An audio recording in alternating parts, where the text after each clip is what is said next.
ముందుగా మా ఆహ్వానాన్ని అందుకొని వచ్చిన ప్రింట్ మీడియా, ఎలక్ట్రానిక్ మీడియా అందరికీ నా నమస్కారాలు. మేము ఫిల్మ్ ఇండస్ట్రీలో జరుగుతున్న కొన్ని అవకతవకలపైన మాట్లాడడం కోసం ఈరోజు ప్రెస్ మీట్ పెట్టడం జరిగింది. మా Sai Venkat Telangana film chamber general secretary, అలాగే జేవిఆర్ జె వెంకటేశ్వరరావు గారు, ఆయన తెలంగాణ ఆర్టిస్ట్ అసోసియేషన్కు జనరల్ సెక్రటరీ. అయితే ఇండస్ట్రీలో దాదాపుగా చాలా సంవత్సరాల నుంచి సినిమా థియేటర్ల పైన మేము నిరాహార దీక్షలు, చాలాసార్లు రిలే నిరాహార దీక్షలు, ఆమర నిరాహార దీక్షలు కూడా చేయడం జరిగింది. కానీ అది ఇప్పటికి కూడా ఫలితం దక్కడం లేదు. ఇంకా రోజు రోజు ఇంకా ఎక్కువ జరుగుతూ ఉంది. చాలా సినిమాలు కంప్లీట్ అయ్యి రిలీజ్ కాకుండా చాలా ఇబ్బందులు జరుగుతూ ఉన్నాయి. ఇప్పుడు నా సినిమానే అమ్మకు ప్రేమతో అనే సినిమా కంప్లీట్ అయ్యి సెన్సార్ అయ్యి 2 months అవుతుంది. నా సినిమాకు ₹1 ఫైనాన్స్ లేదు, కానీ ఒక్క థియేటర్ ఇవ్వట్లేదు. అంటే రిలీజ్ ప్రాబ్లం చేస్తూ ఉన్నారు. రిలీజ్ చేయమంటే రెంట్ కట్టమంటున్నారు. రెంట్ అంటే అది డబల్ రెంటు. దాంతో చాలా ఇబ్బంది జరుగుతుంది. మా సాయి వెంకట సినిమా కూడా ఒకటి రేపు పిశాచి 2 21st రిలీజ్ ఉంది. దానికి కూడా థియేటర్లు ఇవ్వమంటే థియేటర్ కావాలంటే రెంట్ కట్టమంటున్నారు. సినిమా అది 100 days మూవీ కన్నడలో. దాన్ని మంచి ప్రైజ్ ఇచ్చి కొని దాన్ని రిలీజ్ చేయడానికి డబ్బింగ్ చేసి చేయడం జరిగింది.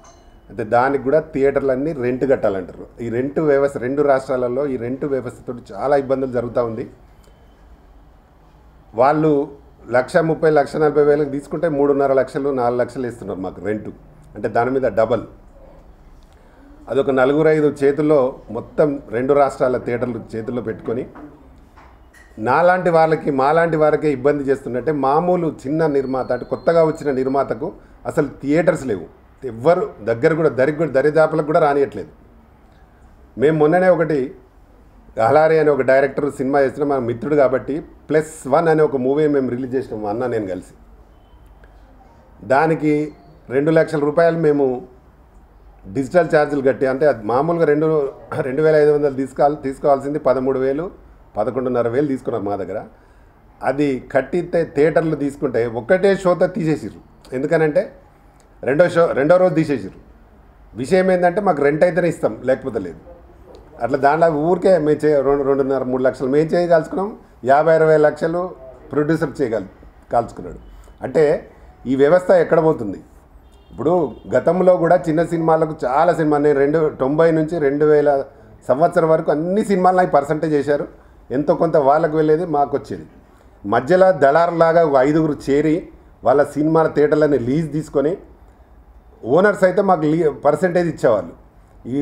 వీళ్ళు మధ్యలో బ్రోకర్ దందాలు చేసుకుంటా దాదాపు 15 కోట్ల రూపాయలు సంపాదిస్తారు నెలకు. ఆ 15 కోట్లు సంపాదించి కూడా గవర్నమెంట్కి ₹1 ట్యాక్స్ కట్టరు. ఏం లేదు, వాళ్ళు 2 రాష్ట్రాలలో ఉన్న గవర్నమెంట్లో ఉన్న మంత్రులతోటి మంచిగుండి వాళ్ళతో మంచిగా మాట్లాడుతూ ట్యాక్స్ ఎగ్గొడుతున్నారు. దీని మీద ఈ 2 రాష్ట్ర ప్రభుత్వాల ముఖ్యమంత్రులు దయచేసి గమనించి ఈ థియేటర్ల మీద డెఫినెట్గా దాన్ని థియేటర్ల లీజ్ విధానాన్ని తీసేయడానికి ఒక మంచి పరిష్కారం కూడా ఉంటుంది. ఎందుకంటే ₹3 దానికి మెయింటెనెన్స్ ఛార్జ్ ఇస్తారు. ఆ మెయింటెనెన్స్ ఛార్జెస్ గవర్నమెంట్ కూడా తీసేస్తే డెఫినెట్గా లీజ్ విధానం పోతుంది. దాని మీద 2 ప్రభుత్వాలు సీరియస్గా తీసుకొని చేయాల్సిందిగా కోరుతా ఉన్నాము. అలాగే ఇప్పుడు ఇదే థియేటర్లదే ఒక దెబ్బ అంటే, రెండవ దెబ్బ ఏంటంటే పక్క రాష్ట్రాలలో 2,500కు డిజిటల్ ఛార్జెస్, వారానికి ఒక సినిమాకు 2,500 తీసుకుంటున్నారు. మన దగ్గర థియేటర్స్ ఏమో 10,800 అంటే ₹11,000, మల్టీప్లెక్స్లలో ₹13,000 తీసుకొని దాదాపు అంటే ₹9-10,000 ఒక వారానికి ఒక సినిమాకు ఒక థియేటర్లో ఎక్కువ తీసుకుంటున్నారు.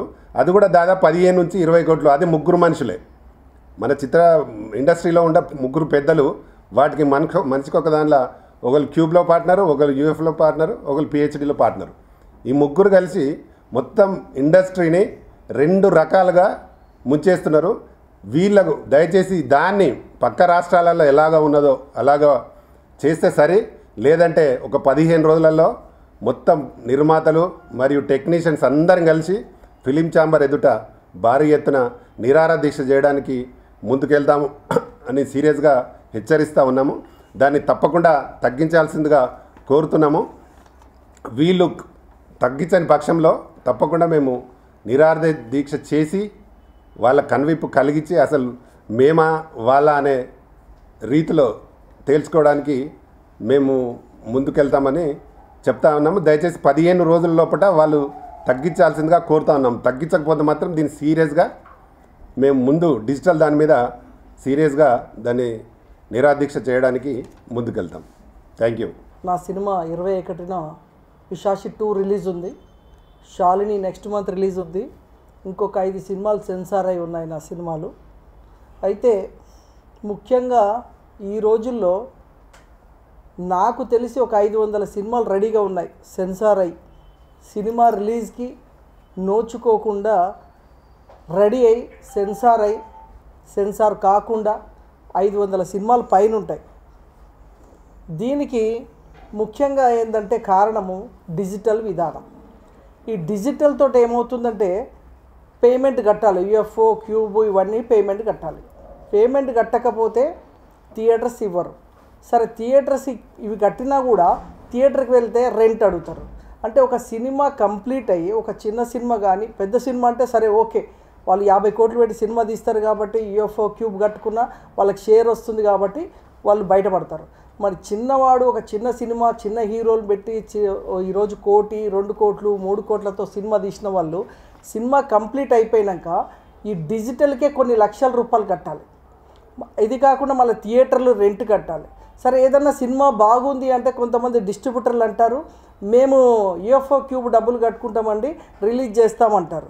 అంటే ఇక్కడ మాకు ఇచ్చే డబ్బులు యూఎఫ్ఓ క్యూబ్ కట్టుకుంటున్నాడు, రిలీజ్ చేసిన తర్వాత వచ్చే షేరు వాళ్ళు క్యూబులు యూఎఫ్ఓలని లెక్కలు చూపించి మనకు నిర్మాతకి ఆఖరికి బిల్లులు పంపిస్తున్నారు. పరిస్థితి ఏంటంటే ఇవాళ నిర్మాతకి చివరికి ఇంటికి చేరేది 0 ఈ డిజిటల్ విధానం లేనప్పుడు నెగిటివ్లో సినిమా జరిగినప్పుడు ఒక ప్రింట్ వేసుకుంటే మాకు ఎవరికి డబ్బులు కట్టేది లేకుండే, థియేటర్ నుంచి షేర్ వస్తుండే, నిర్మాతలకు కొద్దిగానే డబ్బులు వచ్చేది, ఆ థియేటర్ నుంచి షేర్ వచ్చేది. ఎప్పుడైతే లీజ్ విధానం వచ్చి నిర్మాతలని నిలువున ముంచేస్తుంటే డిజిటల్ విధానంతో నిర్మాతలు సినిమా తీసేవాడు ఉరిపెట్టుకునేలాగా చేస్తున్నారు. ₹1 వచ్చే మార్గం లేకుండా ఇంతకుముందు ఎన్నో ఉండే సినిమా తీస్తే నిర్మాతకి కనీసం శాటిలైట్ రైట్స్ ఉండేది, అదేవిధంగా మన థియేటర్స్ నుంచి షేర్ వచ్చేది. ఇప్పుడు థియేటర్ రెంట్లు కట్టాలి.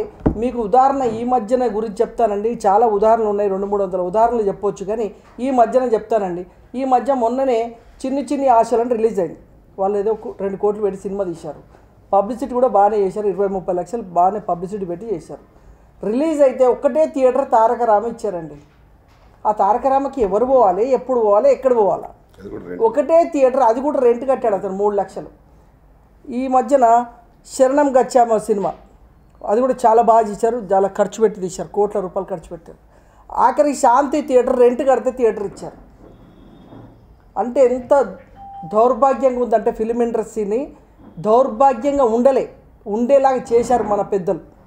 వీళ్ళందరూ వాళ్ళే బతకాలని, ఇంకోడు బతకొద్దని, ఈ డిజిటల్ విధానంతో వీడు ఇక్కడే చచ్చిపోవాలని, ఈ డిజిటల్ విధానంతో వీడు డబ్బు కట్టలేక రిలీజ్ చేయొద్దని థియేటర్స్కి దాకా తీసుకురాకుండా చేస్తున్నారు. వాడి సినిమా ఎంతో ఇష్టంతో కష్టంతో ఓ ప్రేమతో ఈ సినిమా తీయాలి అని ఒక ఆశయం లక్ష్యంతో వచ్చిన వ్యక్తి సినిమా ఎలాగలాగా తీస్తున్నాడు కానీ సినిమా తీసిన తర్వాత రిలీజ్ దాకా వెళ్ళలేని వాళ్ళు కొన్ని వందలు ఉంటాయి.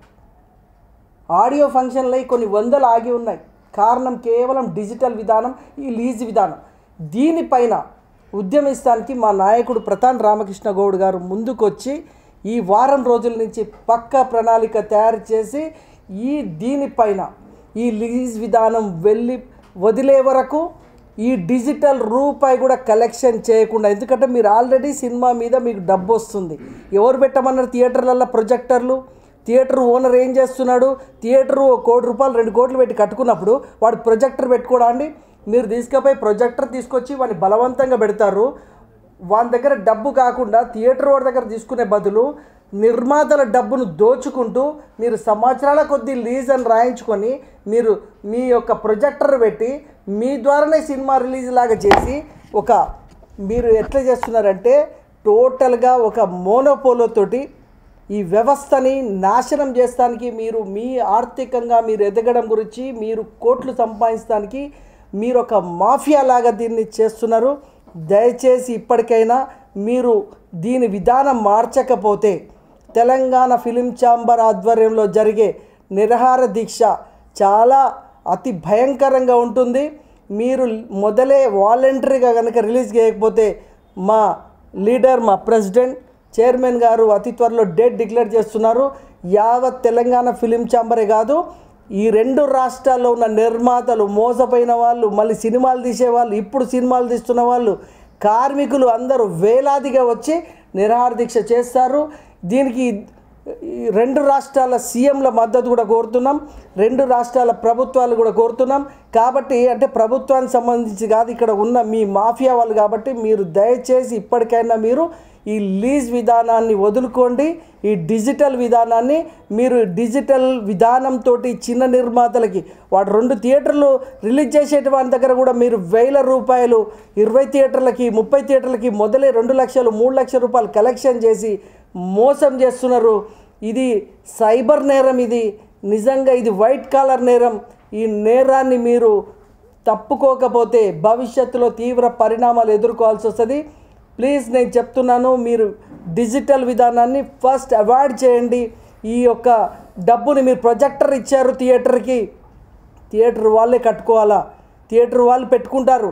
2 కోట్లు థియేటర్ పెట్టినోడు ప్రొజెక్టర్ పెట్టుకోలేడా అండి? మీరు అనవసరంగా ప్రొజెక్టర్ తీసుకొచ్చి వాళ్ళ మీద నెత్తిలో పెట్టేసి ఈరోజు దౌర్జన్యంగా నిర్మాతల యొక్క డబ్బును దోస్తున్నారు. కాబట్టి దయచేసి మీరందరూ దీన్ని వదులుకోవాలని తెలియజేస్తూ, రేపు జరగబోయే నిరాహార దీక్ష చాలా తీవ్రంగా ఉంటుంది, చాలా తీవ్ర పరిణామాలు ఎదుర్కోవాల్సి వస్తుంది. కాబట్టి దయచేసి ఇప్పుడు రిలీజ్ అవుతున్న సినిమాలకైనా కనీసం థియేటర్లు ఇవ్వండి. ఇప్పటికైనా మీరు మోనోపోలో పక్కకు పెట్టి రండి అని చెప్పి కోరుతూ థ్యాంక్ యూ వెరీ మచ్. నా పేరు జే వెంకటేశ్వర్లు అండి, జేవిఆర్ అంటారు. నేను మా తెలంగాణ ఛాంబర్ ఆర్టిస్ట్ అసోసియేషన్ సెక్రటరీని,